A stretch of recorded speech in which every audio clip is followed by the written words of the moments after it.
윤석열 대통령이 동남아 순방의 마지막 날인 오늘 중국 시진핑 국가주석과 첫 한중 정상회담을 가집니다.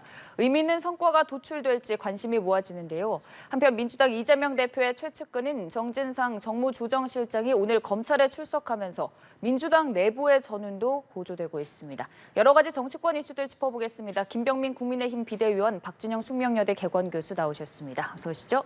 안녕하세요. 네.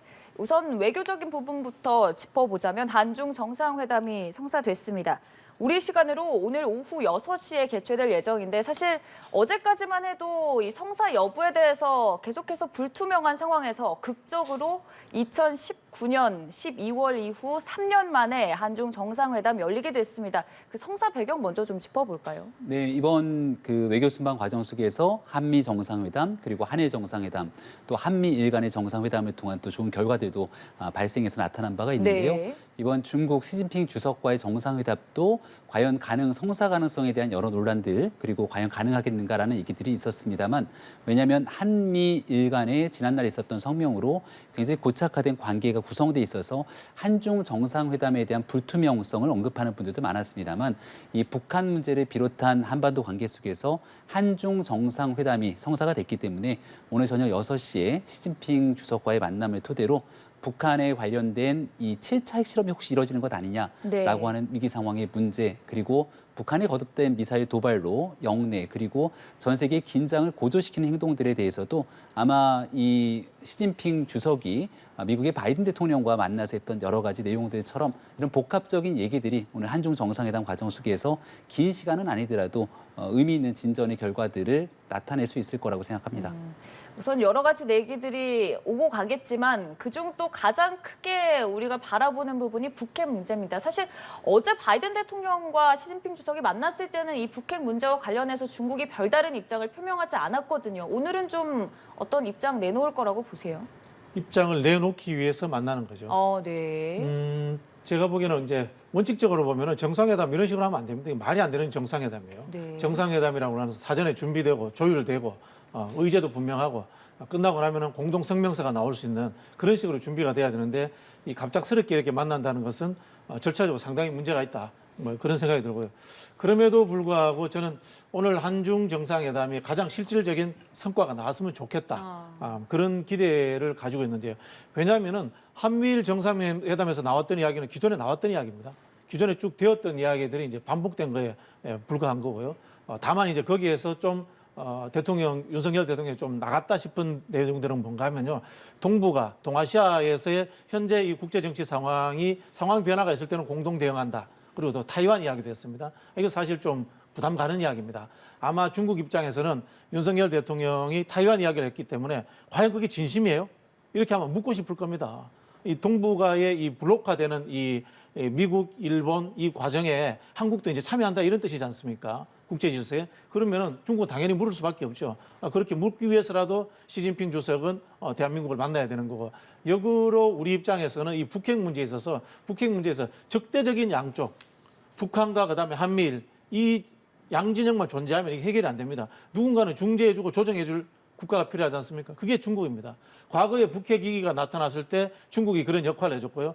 좀 더 거슬러 올라가면 육자회담, 러시아까지 포함된 육자회담의 다자간 외교 역시 그런 지점에서 육자회담이 만들어졌던 겁니다.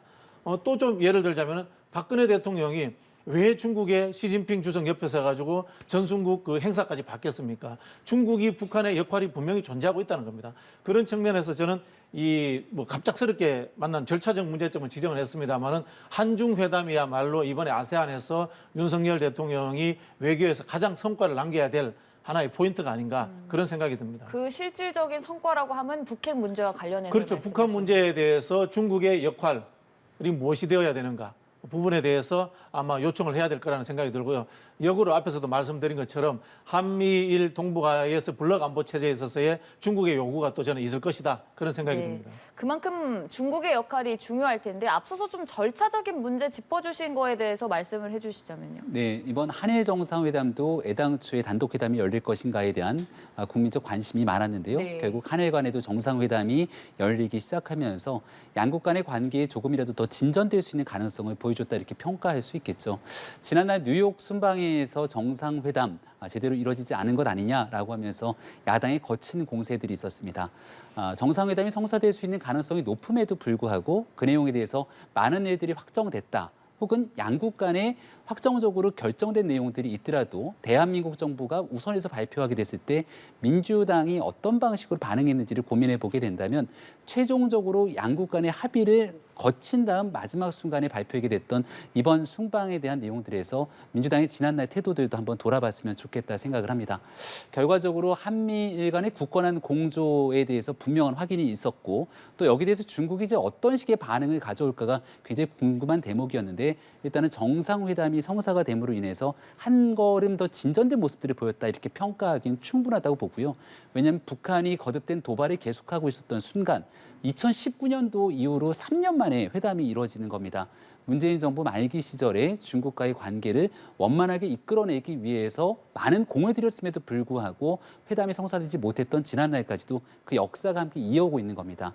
제일 중요한 건 최근 단거리 탄도미사일을 비롯한 중장거리 미사일 발사에 이르기까지 유엔 안보리 결의를 위반하게 됐던 많은 일들이 있게 되는데 유엔 안보리 차원에서 중국과 러시아의 반대로 북한에 대한 규탄 결의 하나 통과시키지 못했던 게 바로 최근에 있는 현실입니다.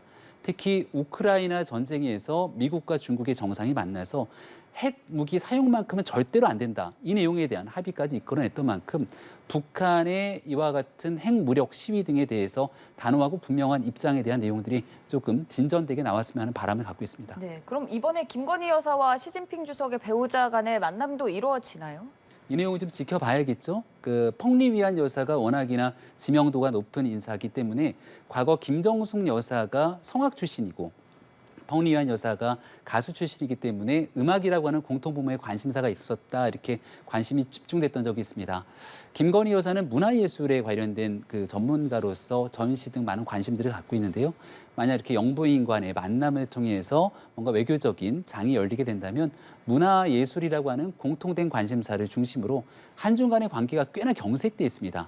또 대한민국에 대한 반중 정서라든지 또 중국에서는 지난날 사드 이후로 한국에 대한 여러 제재 조치 등으로 인해서 양국 간의 관계를 복원시키는 과정 속에 가장 중요한 게 하나의 축이 문화가 될 수도 있거든요. 그래서 뭔가 양국의 관계를 끌어당기기 위한 좋은 하나의 이 오작교 같은 역할들을 할 수 있었으면 좋겠다는 생각이 들고 오늘 저녁에 있는 회담과 함께 또 영부인 간의 만남이 진행되는지도 지켜보면 좋겠습니다. 네. 이번에 또 한중 정상회담을 필두로 좀 유정의 미를 거뒀으면 좋겠는 마음인데 그동안 정말 많은 정상과 만남을 했고 많은 이야기들이 나왔습니다. 윤석열 대통령의 해외 순방 일정을 좀 총평가를 하신다면 100점 만점에 몇 점 정도 주실 수 있을 것 같아요.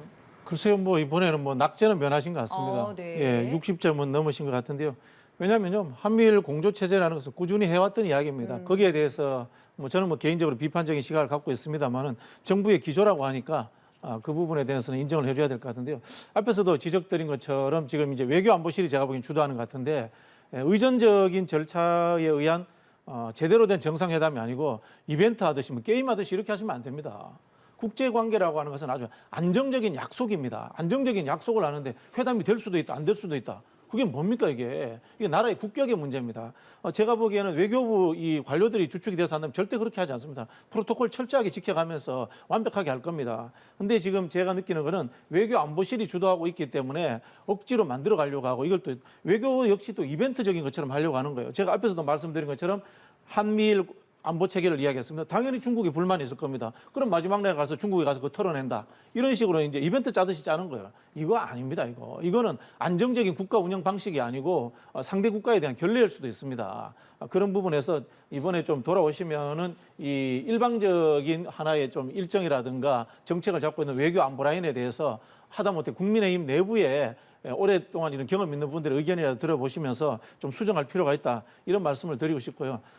전체적으로는 MBC 이 탑승 논란과 이 김건희 여사의 이 캄보디아 소년과의 찍은 사진이 이슈를 잡아먹지 않았나. 그래서 원래 보통 이제 외교 행위 하면은 대통령 지지율이 올라갑니다만 네. 그런 논란들 때문에 지지율이 올라가는 데는 한계치가 있지 않을까 그런 생각이 듭니다. 네. 네. 외교적인 프로토콜에 있어서 미약한 점, 그리고 이 순방 일정에 오르는 과정에서 언론사와 빚었던 갈등, 김건희 여사 논란까지 조금 아쉬운 부분들을 짚어주셨는데 하나하나 얘기를 해보자면 이 취재 기자들과의 갈등이 계속해서 논란입니다. 이번에는 윤석열 대통령이 전용기 안에서 특정 기자들만 불러서 면담을 한 게 또 논란이 되고 있습니다. 이게 어떻게 된 일인가요? 네, 이렇게 취재 과정들은 아니었던 것 같고요. 한 2명의 친분 있는 기자들과 여러 가지 대화들을 좀 나눴던 네. 과정들이 있는 것 같은데요.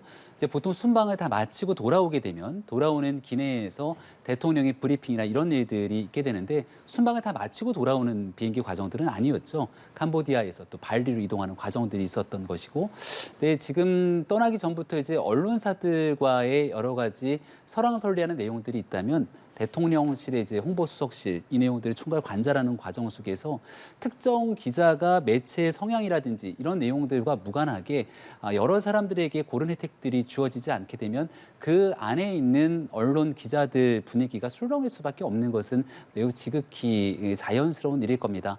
이번 일을 계기로 아마 돌아오는 기내에서라든지 또 돌아오고 나서 언론사들의 관계를 수립하는 과정 속에서도 매우 중요하게 복귀해야 될 문제들이 저는 많이 남아있다고 생각을 하고요. 윤석열 대통령이 가지고 있는 가장 좋은 강점 중에 하나가 과거에 이제 같이 밥도 나누고 또 김치찌개도 끓여가면서 기자들과도 소통하겠다는 얘기를 많이 한 적이 있습니다. 개인적인 인연이 있는 한 2명의 기자들과 또 기내에서 간담회라든지 자연스러운 대화를 나누었다면 또 다른 기자들에게 이제 돌아오고 나서 얼마든지 식사를 함께 하거나 그렇게 이야기를 이어가면서 같이 교류할 수 있는 기회를 쌓을 수도 있거든요.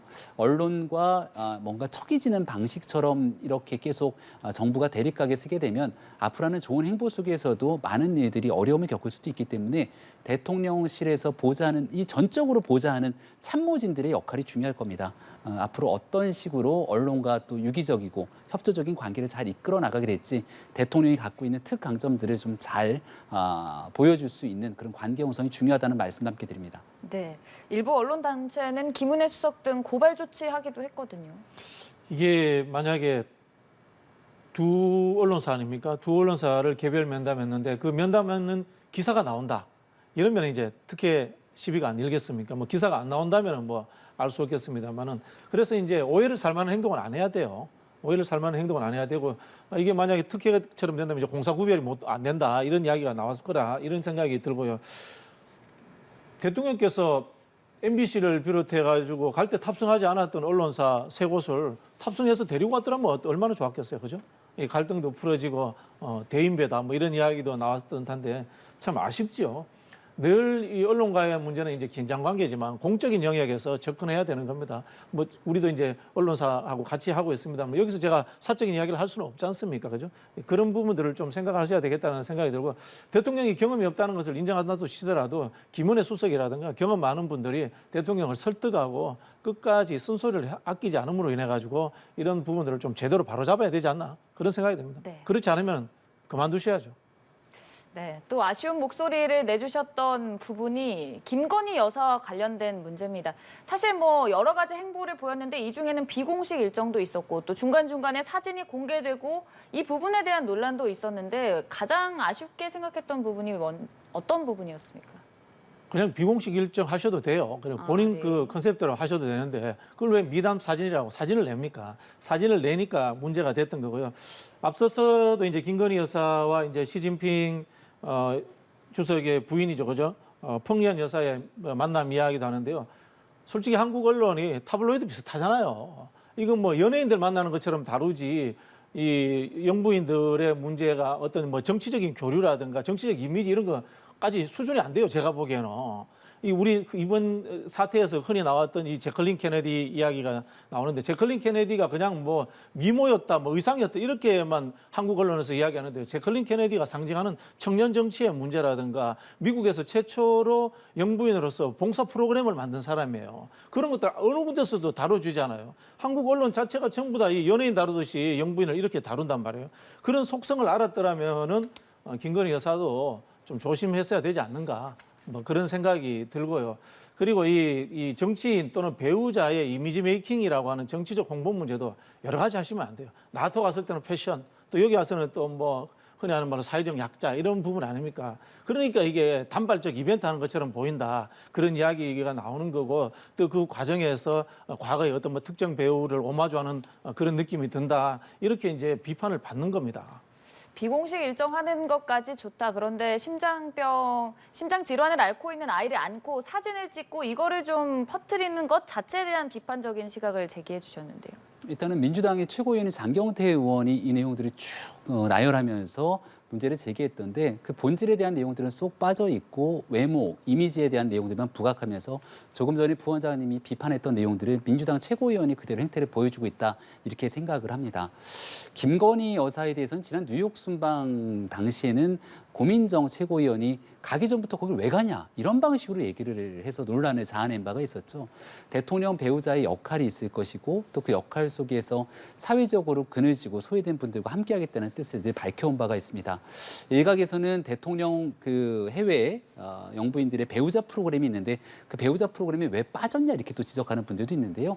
전체 모든 이 정상들의 배우자들이 참석한 모임이 아니었습니다. 그리고 앙코르와트라고 하는 유명 유적지를 방문하게 되는 모습인데 이번 순방을 두고 윤석열 대통령 마지막 순간까지 가야 될지에 대한 고민을 했습니다. 그 이유는 우리 국민들 모두 알고 있는 것처럼 이태원 참사라고 하는 일어나서는 안 된 비극이 있었고 이 일에 대한 수습 국면이 마무리되지 않았죠. 여기에 김건희 여사가 앙코르와트에 같이 참석해서 웃고 있는 사진이 공개가 됐다면 민주당은 또 어떤 비판을 가했겠습니까? 여기에 이 캄보디아의 소년 같은 경우가 심장병으로 목숨을 잃을지도 모르는 그런 소년들입니다. 대한민국 의료진들이 있는 공간 속에서 무언가 이들 한 사람의 생명이라도 살릴 수 있도록 도움을 주게 된다면 이런 일들을 바탕으로 또 대통령 배우자가 훨씬 더 의미 있는 역할들을 할 수 있다고 생각을 하고요. 사회적으로 그늘지고 낮은 곳에서 대한민국이 할 수 있는 여러 가지 역할, 국제사회 속에서 저개발 국가든 어려운 이들에게 보탬과 도움을 줄 수 있는 일들의 행보를 이어가는 내용들에 대해서 너무 과도하고 자극적인 내용으로 비판하게 되는 건 민주당에도 저는 도움이 되지 않는다고 생각합니다. 네. 모든 걸 민주당 탓으로 돌리는 건 좀 심하다는 생각이 들고요. 그럼 저기 도이치모터스 주가 조작 의혹도 민주당 탓입니까? 모든 나오는 게 이 시작은 사진 뿌려서 그런 거잖아요. 사진 안 뿌렸으면 이런 말 안 나와요. 네, 알겠습니다. 참 이 순방 과정에서 여러 가지 말 그리고 또 성과 들려오고 있는데요. 일단 오늘 오후 6시에 한중 정상회담 의미 있는 성과가 있길 기다려보면서 여기서 좀 해외 순방과 관련된 얘기는 마무리 짓도록 하고요. 잠깐 언급해 주셨지만 이태원 참사 관련된 후폭풍도 계속되고 있습니다. 여야가 이제는 국정조사를 두고 계속해서 합의에 이르지 못하는 모습인데 오늘 또 김진표 국회의장에게 야3당은 결국에 국정조사 요구서 처리해달라 24일까지 기한을 제시했습니다. 반쪽짜리 국정조사로 이루어질 거라고 생각하시는 건지. 그러니까 국민들이 보시기에는 이 참사의 원인이 무엇인지를 분명하게 규명하는 일이 최선이 돼야 될 겁니다. 그리고 난 다음에 여기에 대한 재발 방지 대책을 수립하고 그리고 이 일로 고통을 겪고 있는 수많은 사람들의 트라우마를 치료하는 일에 이르기까지 정부가 정치권이 해야 될 일들이 있는 것이죠. 민주당 입장에서는 170여석에 달하는 거대 의석이 힘이 있기 때문에 일방적으로 처리 통과시키려면 마음껏 통과할 수 있을 겁니다. 근데 장외로 나가서 야외 천막을 치고 또 이 일에 대한 서명 운동을 벌이는 등 벌써부터 야외 여론 선동 정치에 나선 것이 아니냐 이런 비판들이 많은데요. 진실을 규명하고자 하는 의지와 뜻이 있었더라면 구태여 한동훈 장관을 끌어들여서 마약 수사를 이끌었던 내용들이 이번 참사의 원인인 것처럼 호도하거나 참사가 발생한 지 만 하루가 지나기도 전에 민주당의 책임 있는 정치인이 SNS에 글을 올리면서 용산 대통령실 이전이 이번 참사의 원인이다 이렇게 얘기했다가 당내에도 비판이 일어나니 글을 슬그머니 지우고 내리지 않았습니까? 벌써부터 보여주고 있는 많은 일들이 본질에 대한 진실 규명보다 엉뚱한 방식으로 치닫게 되는데요. 행정안전위원회에서 많은 사람들 증인 출석시켜서 하도록 여야가 적극적인 협의를 하고 있고 이번에 행안위에도 그동안 나오지 않았던 이임재 서장 등 핵심적인 인물 나오도록 증인 채택 다 하고 있는 겁니다. 그리고 지난날 국민께 다 투명하게 공개됐던 112 신고 내역들까지도 정부가 선제적으로 공개하고 있는 만큼 국회가 할 수 있는 권한들 범주 내에서 빠르게 진상조사할 수 있는 내용들은 하고 정쟁의 소지처럼 비춰질 수 있는 여지들이 있다면 이 내용들은 뒤에 순차적으로 좀 국민들 유가족 보는 그 시선들을 생각하면서 일의 우선순위를 정리해야 된다는 것이 국민의힘이 현재 갖고 있는 생각입니다. 네. 제가 오늘 국민의힘 민주당 이야기 거의 안 했는데요. 자꾸 민주당 비판하시면 그게 이제 오히려 정쟁이에요. 그게 정쟁이 되는 생각이 들고 이런 대규모 참사를 가지고 국정조사 안 하면 국회의원들 다 그만둬야 됩니다.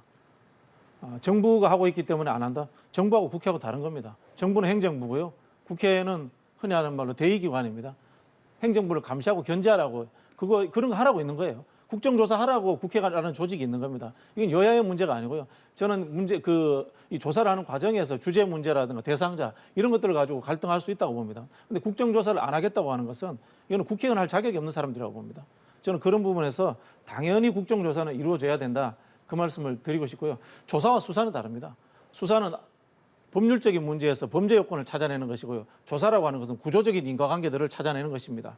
오늘도 바로 그런 이야기가 나왔습니다. 자치경찰제라는 제도가 현장에서 파출소가 자치경찰이 아니고 국가경찰소관이기 때문에 현장 대응하는 데 늦어졌다. 그런 이야기. 이게 구조적인 문제입니다. 자, 그러면 자치경찰제와 국가경찰제의 제도적 법률적 문제 이런 것들 누가 어떻게 합니까? 국회에서 입법으로 보완해야 되는 겁니다. 그래서 당연히 국회에서 국정조사 해야 되는 겁니다. 그런 거 하라고 국회에 있는 겁니다. 제가 봤을 때는 이런 문제 가지고 국정조사 안 할 거면 대한민국 국회 해산해야 됩니다. 존재할 이유가 없는 겁니다.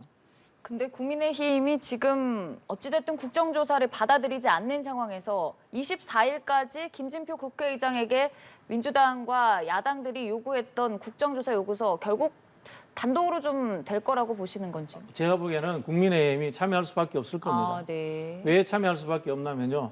지금 이제 과반 의석이 넘었고 그다음에 이 국회의장의 중재하에 합의가 아니고 협의입니다. 국회의장과 협의만 하면 됩니다. 그래서 통과시키면 되는 겁니다. 네. 통과시키는데 이것이 야당들만 주축이 돼가지고 의제라든가 조사 대상이라든가 이런 것들을 정하면은 국민의힘 입장에서는 방어할 수 있는 최소한의 요건도 가지지 못하게 될 겁니다. 그래서 아마 제가 보기에는 밀리다가 어쩔 수 없이 참여하는 형태로 그렇게 갈 수밖에 없을 겁니다. 국민의힘도 결국에는 참여할 것이다라는 말씀이신데 지금 당내 분위기는 어떻습니까? 주호영 원내대표가 그런 측면에서의 고민들도 일부 있었던 것 같습니다. 네. 또 민주당이 가지고 있는 현재 의석이 힘들이 있기 때문에 추후에 이루어지게 되는 예산안 처리 과정들에 대한 고민들도 함께 뒤따를 수밖에 없었을 것이고요. 하지만 앞서 설명드렸던 일들처럼 진상 규명에 대한 분명한 의지보다 정치적 정쟁화로 이 문제를 끌어당기려고 하는 모습들에 대한 우려가 당내에는 훨씬 더 강하게 배어있다 생각을 하고요. 민주당에서는 민주연구원 부원장의 텔레그램 메시지가 한번 이슈가 된 적이 있었는데 이 희생자들에 대한 사진 그리고 이름들을 언론에 도배되다시피 공개가 된다는 주장들이 펼쳐서 난리가 난 적이 있었고 이후에는 이재명 대표도 여기에 대한 희생자 명단 공개에 대한 언급들을 했는데 심지어 실질적으로 범죄 야권 편향성이다라고 지적되고 있는 한 언론 매체가 이 내용들을 공개하기 시작하면서 어제 하루 종일 정말 모든 뉴스들의 이 소식들이 도배가 됐고 또 걱정과 우려를 자아내는 국민들도 적지가 않았습니다. 그러니까 본질적인 내용들이 온데간데 없이 사라진 채 엉뚱한 방식으로 이 조사라든지 그리고 정치 향배들이 흘러가서는 안 된다. 저는 이런 생각들을 가지고 있습니다. 오늘 국민의힘 내에서 이태원 사고조사 특위가 오후 2시에 용산구청을 방문합니다. 네. 잘못된 일들에 대해서 경찰서 그리고 행정안전부, 구청에 이르기까지 어느 누구도 성역 없이 조사가 차분하게 이루어져야 되고 거기에서의 진상 규명을 바탕으로 재발 방지 대책들을 수립해야 되는데 지금 이 참사가 발생한 지 벌써 시간들이 계속 찌깍찌깍 흘러가고 있습니다만 이러한 진상 규명을 위한 의지보다는 오히려 엉뚱하게 유족의 동의 없는 희생자 명단 공개라든지 이상한 방식으로 정치권의 목소리들이 흘러가는 것은 아닌지 걱정이 크거든요. 이런 이들에 대한 신뢰 회복 바탕으로 좀 여야가 국민들께 그런 걱정들을 좀 덜어드리는 일들을 해야 되지 않는가 이런 개인적인 생각도 있습니다. 이거는 이제 국민의힘이 정부 관제 추모했던 것 비슷하게 계속해서 이제 억압 프레임으로 가려고 하는 거예요. 이렇게 많은 참사가 일어났는데 이것을 해결하는 방식에 대해서 생각이 다른 사람이 대한민국에 있을 수밖에 없습니다. 대한민국 당연히 당장 여당도 있고 야당도 있고 생각이 다르잖아요. 여기에 대해서 영정을 공개해야 된다고 생각하는 사람도 있고 공개하면 안 된다고 생각하는 사람도 있는 겁니다. 그러면 이런 대형 참사에 있을 때는요, 유가족들이라든가 피해자 또는 비판하는 사람들, 그런 입장들의 사람들이 원 없이 할 수 있도록 해줘야 되는 거예요. 국정조사든 특검이든 무슨 수사든 간에 다 할 수 있도록 해주는 것이 이것들에 대한 사회적 한풀이가 되는 거예요. 그런 측면들을 생각해야 되는데 이거 말 꺼내는 것 자체들 정쟁이다. 그거야말로 정쟁입니다. 말을 못 꺼내게 막아보는 것이 바로 압제적인 정쟁 프레임이에요. 그게 지금 추모 때부터 계속해 왔던 거고 지금 벌써 정부에서 무슨 이야기가 나오면 보상 이야기가 나옵니다. 이게 말이 됩니까? 보상이 뭡니까? 법률적 책임이 없는 것이 보상입니다. 법률적 책임이 존재하는 것은 배상입니다. 수사도 끝나지도 않은 상태에서 보상 이야기를 벌써 정부가 하고 있습니다. 수사만 잘하면 된다라고 이야기하는 정부가 믿을 수 없는 상황인 겁니다. 그렇기 때문에 이것은 제가 봤을 때는 여야의 문제가 아니고 앞에서도 계속 말씀드리지만 국민의 대표기관이라서 단 한 명의 국민이라도 그런 생각을 갖고 있다면 그 국민의 생각이라도 받아줘야 되는 겁니다. 일단은 사실관계 확인이 좀 필요합니다만은 언론에 보도된 내용에 따르면 국가의 책임을 분명히 한 뒤 국가에 대한 배상에 대한 법률적 검토를 하고 있다. 대통령실의 현재 상황에 대해서 언론 보도가 된 내용들을 확인을 했습니다. 국가에 대한 책임이 어디까지인지 그리고 여기에 대한 보상이든 배상이든 국민의 세금이 쓰이는 문제들에 대해서는 아마 이 TV를 지켜보시는 시청자분들께서도 저마다 다른 생각들이 있을지 모르겠습니다. 하지만 보다 분명한 건 국가적 배상이 이뤄질 수 있는 가능성들도 있기 때문에 거기에 대한 검토가 들어갈 수 있고 이를 위해서라면 분명한 국가의 책임이 어디인지까지를 법률적으로 규명하는 일들이 굉장히 중요할 겁니다. 그래서 성역 없는 수사가 필요할 것이고 신속한 수사를 바탕으로 이런 일들을 바라봐야 된다는 얘기 드리는 것이고요. 참고로 이 명단 공개에 관한 내용은 정의당뿐 아니라 민주사회를 위한 변호사 모임 등 진보 성향의 시민단체들까지도 나서서 이 일에 대한 유족 동의 없는 명단 공개에 대해서는 굉장히 큰 문제를 제기하고 있습니다. 모든 일들을 정치권 그리고 외부에 있는 사람들 내가 추모를 하게 되는데 이렇게 추모했으면 좋겠다는 방식이 아니라 이 일로 고통을 겪고 있는 유족들과 또 그 이태원 참사 당일 10시 15분에 사망사고가 발생했지만 9시 언저리 경에 또 그 자리에 있었다가 결국 화를 피했던 많은 또 사람들이 있을 겁니다. 아마 뉴스를 지켜보는 것만으로도 힘들고 굉장히 어려운 트라우마를 호소하는 분들도 적지 않을 겁니다. 일부는 이름 사진 공개하는 게 뭐가 문제냐 이렇게 얘기하시는 분들도 있을 텐데요. 10월 29일 그날 밤을 한번 기억해 보십시오. 그날 새벽에 모자이크 처리까지 되지 않는 여러 가지 사진들이 막 돌아다니게 되는데 젊은 청년들 옷까지 벗겨지게 되는 그런 사진들이 이곳저곳에서 난무하고 돌아다닙니다. 이로 인해서 나타나게 되는 사람들이 겪게 되는 2차, 3차 피해에 대해서 과연 누가 어떤 방식으로 책임을 질 겁니까? 모든 일들을 단 한 번이라도 유족의 관점 그리고 부상자들의 관점 이 일로 고통을 겪고 있는 분들의 관점에서 정치권이 정말 조심조심 좀 접근했으면 좋겠습니다. 윤석열 정부가 10년 가고 100년 가지 않습니다. 저는 그 국민의힘 소속 국회의원들께 이 말씀 드리고 싶은데요. 역사가 지켜보고 있습니다. 국회의원으로서 이 대형 참사 앞에서 제대로 역할을 했는지 정부의 이중대 역할하기에 급급했는지 스스로 한번 좀 손을 얹고 가슴에 손을 얹고 판단해 주십사 이 말씀 드리고 싶고요. 세월호 참사 때 마찬가지입니다. 그 당시에도 이제 보수 정권이었는데 그때도 똑같은 행태들을 보였습니다. 역사적인 심판을 받았습니다. 네, 알겠습니다. 당내 상황도 좀 짚어보도록 하죠. 오늘 이재명 대표의 최측근으로 불리는 정진상 실장 검찰에 출석했습니다. 대장동 일당에게서 1억 4천만 원 상당의 금품 수수한 혐의 그리고 뭐 여러 가지 혐의점들을 두고 검찰이 수사 중인 상황인데 구속영장 곧 청구될 거라고 보시는지요? 네, 아마 순차적인 단계들을 밟아가는 게 아닌가 싶은데요. 구속이 되는 요건 속에서는 증거인멸이나 아니면 도주의 우려가 있거나 또 혐의가 상당 부분 인정이 되거나 이런 여러 요건들이 있을 건데 관련된 혐의들에 대해서 지속적이고 강력하게 부인하게 되는 것도 결국은 증거인멸의 한 단계로서 볼 수밖에 없는 상황 아니겠습니까?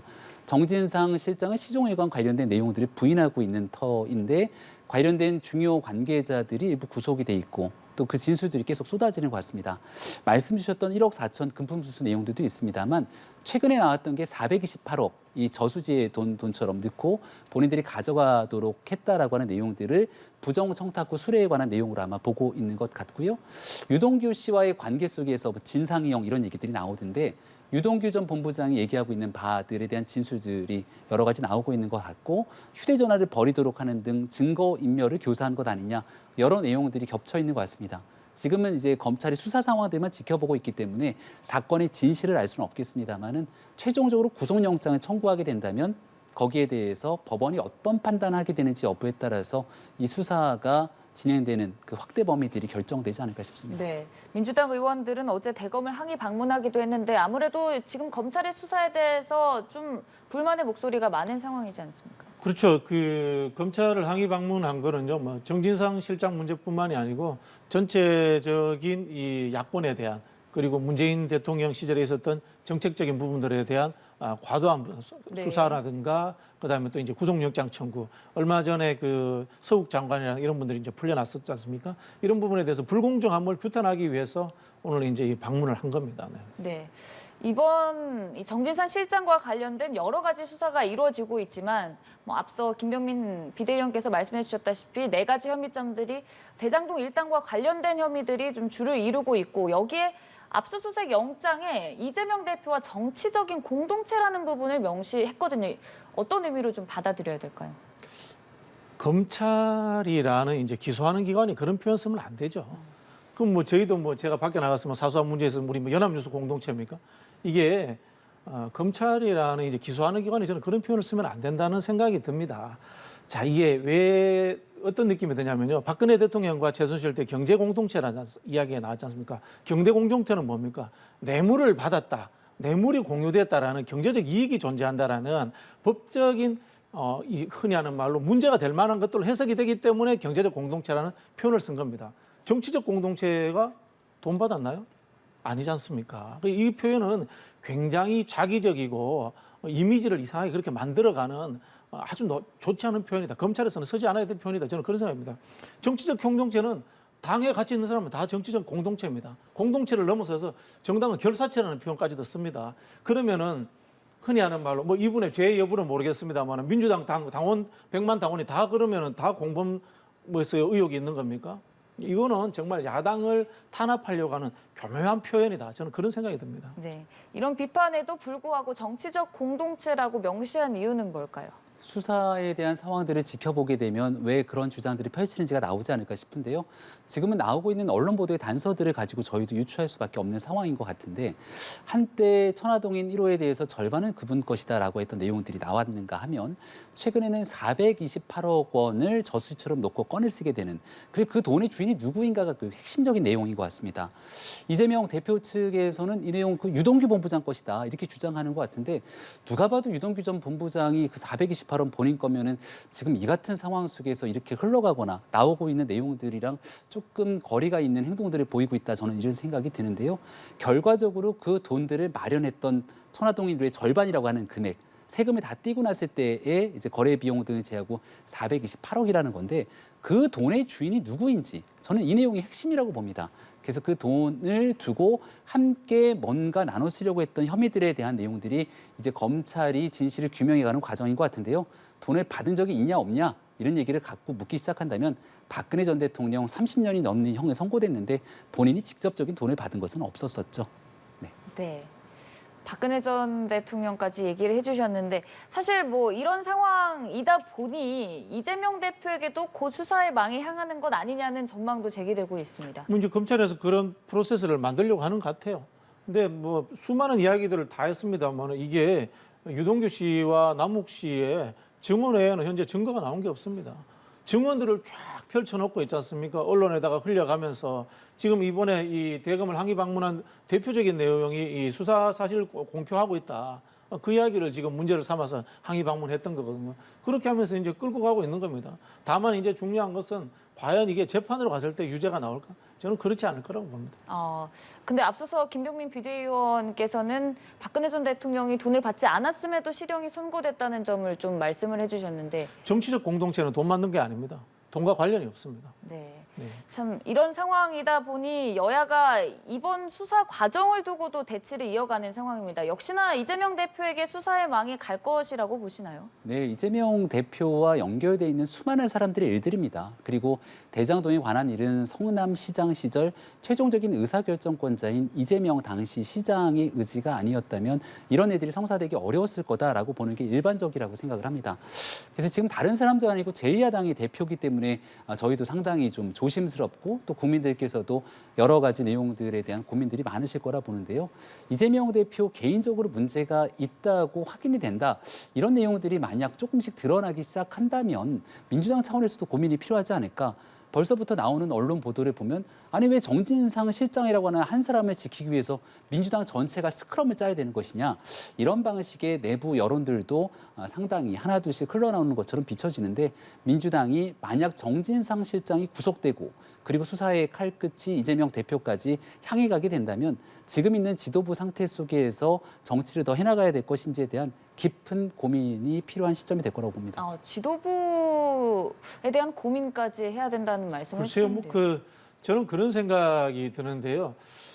보통 이런 정치권에 대해서 수사가 있으면 검찰의 수사를 지켜보겠습니다. 이게 사실 타당해서 할 수 있는 상식이잖아요. 상식인데 지금 국민의힘에서 내뱉는 말들, 정진석 비대위원장이나 이런 부분 하시는 말씀은 거의 제가 봤을 때는 검찰하고 똑같은 이야기 하고 있는 거예요. 이게 과연 정치권에서 해야 될 이야기인지 참 싸구려스럽다. 그 말씀 드리고 싶고요. 제발 좀 정신 차리고 국민을 대표하는 대의기관으로서의 품격과 좀 태도를 보여줬으면 좋겠어요. 네. 네, 마지막으로 뭐 한마디 하신다면. 말에 관한 부분들은 이재명 대표가 과거에 이 내용을 두고 돈이 마귀다. 나는 마귀와 싸워왔다. 부패 지옥, 청렴 천국 이런 얘기를 해왔습니다. 근데 그 말과 지금 보여지는 뉴스가 너무 다르니까 국민들은 좀 당혹스러울 수밖에 없겠죠. 이런 일들에 대해서 국민을 대신하는 의견을 또 국민의힘에서 전달하고 있다고 또 말씀드립니다. 네, 알겠습니다. 지금까지 박진영 숙명여대 개건 교수, 김병민 국민의힘 비대위원과 함께했습니다. 고맙습니다.